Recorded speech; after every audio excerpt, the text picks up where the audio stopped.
All right, Bulls and Bears, back with another dose of economic reality. You're watching Bull, Boom, Bear, Bust. My name is JJ. Hope everybody's doing well. It is mid-October 2025, and again, hope everybody's fine and doing dandy on this channel. That's a word I don't use too often, dandy.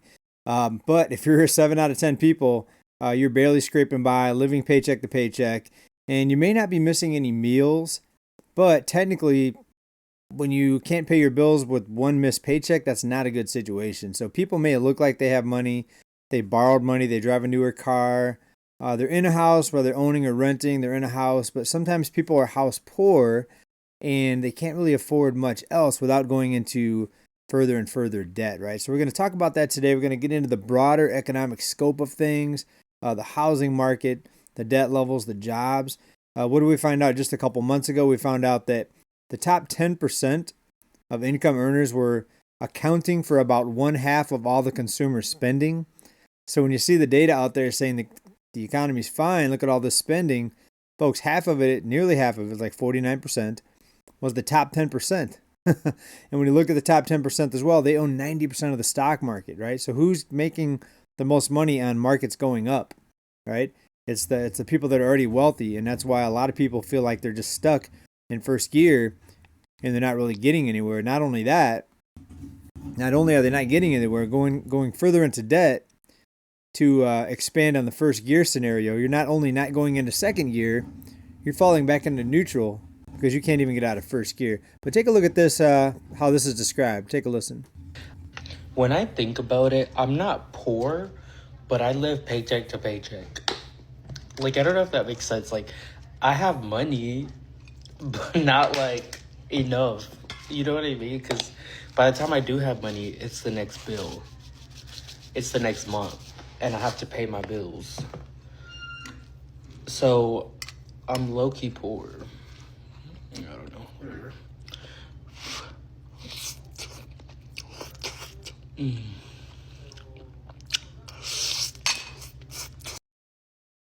Right. Interesting way to end a video, just eating spaghetti. So obviously he's making a point there that he's not missing any meals. He's still eating, but he's living paycheck to paycheck. His point is, I think, that he's eating well, and you can see him. He's not skinny, not starving. And that's most of America. People are still able to scrape by. That's the word that we use here. And they're able to get meals, whether maybe not healthy. Maybe it's ramen noodles. Maybe it's the packaged stuff that you get at the Dollar Tree, which is probably definitely not the healthiest thing you can buy. People are scraping by, but what are we sacrificing to scrape by? Well, a lot of it's mental health. A lot of people aren't really accepting this very well. The fact that they're just working to pay bills and that's it. Then you start over again next month. You work to pay the bills. You're not gaining any equity. You're not building any wealth. You're a lot of times getting further into debt. If you look at the debt levels, they keep rising. So most people going further into debt instead of saving up. Savings has been depleted. More people now stopped contributing to retirement in their 401k. So this is not a good situation for a lot of people. And also we got to talk about the mental toll that it takes on people. Take a listen to this real quick. Then we've got some news on the other side. So I've really been thinking about inflation in the state of our economy. It's really bad. A lot of people have lost their jobs. The price of things are going up crazy. But it really has me thinking about the people who live paycheck to paycheck. Literally, if you think about it, a lot of people don't have a savings. We're all spending more than we used to. And most people rely on their next check to survive until the next check. So if you're living paycheck to paycheck, you really have to figure out how can you make more money. Because you're literally one paycheck away from homelessness. What are you going to do? And there's a lot of people who are this way. And that's how some people are going to lose their house. But that's also how the rich people make more money during times like this. They wait for you to lose your house. They buy your house. They hold on to it until the economy gets better, and then they sell your house. We have to think, how can we support each other at this? Or they rent it out. Let's finish up with what she's got to say, though. Time. Buy small, because small businesses are the ones that are going to boost the economy. But what else can we do? Drop it in the comments. What can we do? We need to pray for each other at this time. It really has me thinking. All right, so she's trying to figure it out like a lot of people are trying to figure it out, folks. Yes, there are things you can do to make things easier. You can live on a budget, but we have to go back to this again. A lot of people, even though they know they can do that, they just don't want to. They don't feel right working all week or all month to just pay the bills and not do anything but go home and go back to work. Go home, go back to work. It's monotonous, it's boring, it's repetitive. Even if people have to scrape up the money, borrow money, go into debt, they're going to do things besides work and come home. All right. They're going to go to the sporting events. They're going to travel. The airports are going to still be full of people because people still have money that they can borrow. The banks are still giving out loans. They're still extending credit, getting people higher limits on their credit cards, even though we're in record levels of debt. So a lot of this does go back to the ability to continually borrow more money and go further into debt, right? If what's happening today would have happened in 2008 financial crisis, there might not have been an economic downturn in 2008. Now, of course, the housing market went down, but that was, again, mostly because the uncertainty of the banks. Remember, banks were failing, mortgage lenders were failing, foreclosures then piled up. Today, we're not worried about the banks failing, are we? There's really no talk about that. You haven't seen that in the news. Yeah, a couple small regional banks over the past few years, but typically they get bought up by larger banks, right? So that fear has pretty much been erased, right? So people know that the banks are going to be there. They can get loans and continually go into debt. If this were to change tomorrow, next week, next month, next year, then you could see a sort of deflationary turn in the economy. Right now, it's still inflationary. Cost of living is going up. Inflation is still positive. We're seeing inflation, not deflation. In other words, prices are still rising, although at a bit of a slower level than previously. Prices are still rising. Take a listen to this, and we'll talk on the other side. Thanks for showing me the house. Really appreciate it. I think I'm going to wait until the prices come down. Okay.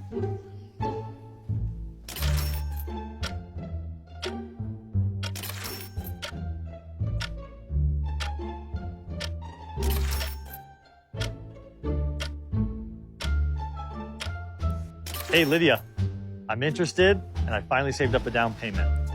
Oh, great.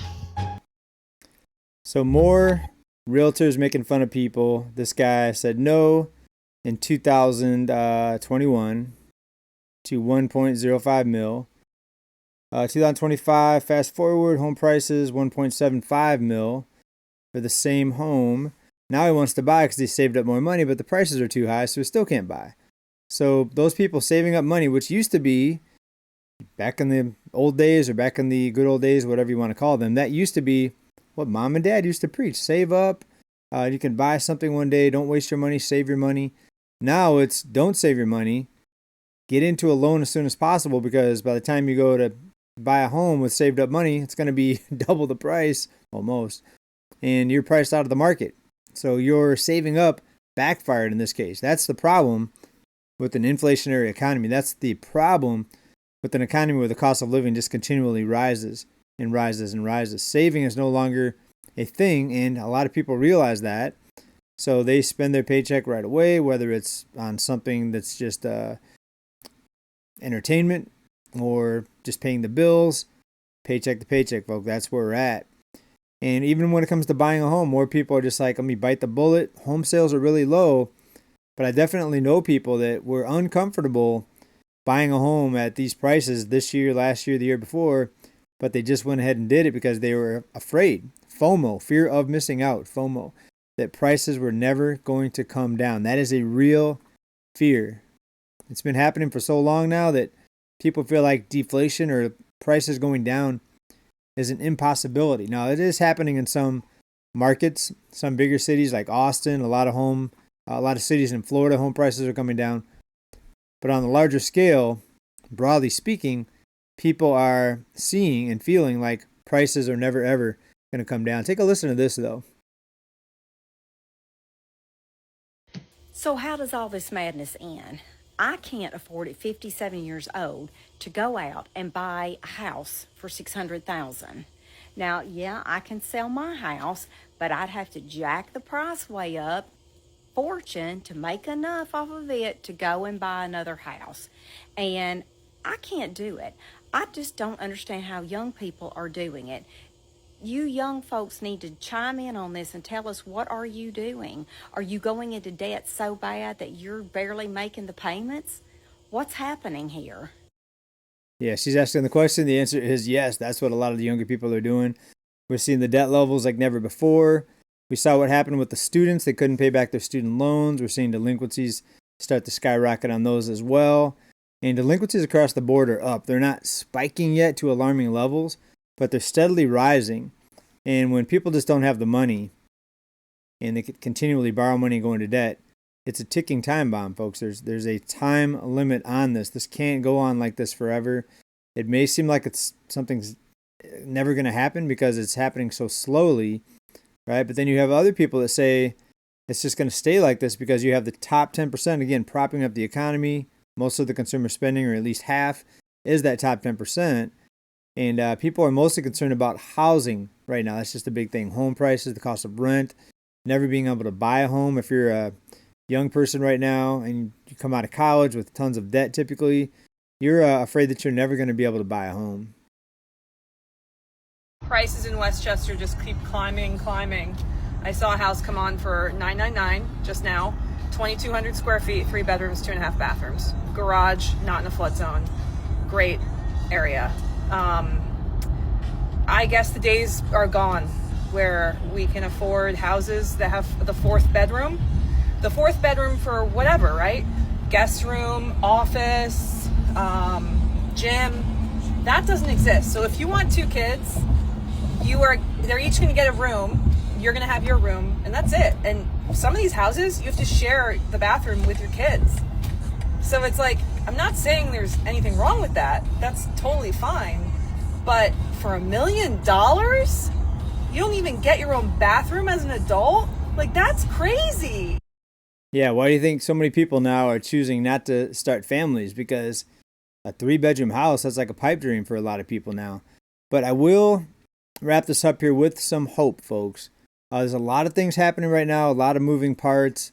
What we're seeing happen in this country right now is unprecedented. And we're seeing population shifts happen like never before. And we're seeing, of course, the debt levels. We talk about that quite often here. We know that. We're seeing a lot of things happen today that we didn't used to see. We have troops on the streets, folks. And I'll leave you, with your opinions on that. But the bottom line is it's something that's unprecedented, right? We haven't seen this in a very long time here in the U.S. anyway. So things are about to change. Will it be good? Will it be bad? Well, the only way to answer that is to look at each individual's situation. For some of you watching right now, some of the outcome is going to be good. For others watching right now, it won't be good. If you're prepared, you have a better chance of it being good. And we talk about that here quite frequently. But the bottom line is things are rapidly changing. Things in the banking system, things going on behind the scenes that you may not even be aware of right now, as far as how banking works, how money works. We're seeing metals prices explode because of the uncertainty of just the dollar. All right, we've got a lot of different countries involved in this BRICS thing where they're trying to go outside of the dollar. Right now, we're not seeing that have much of an impact on the dollar, but what we do see is the dollar is being continually devalued. So what's the breaking point there going to be? And any one thing by itself or individually may not be an economic changing situation. But when you roll this all together, folks, we're headed into deeper, more shocking times, even more shocking than what we're seeing right now with 2.5 months left in the year. But brace for it, folks, because I think we're on the verge of something huge. Whether it's good, whether it's bad, that's up to you. But what you can do is be prepared, pay attention to the news, be on top of this information.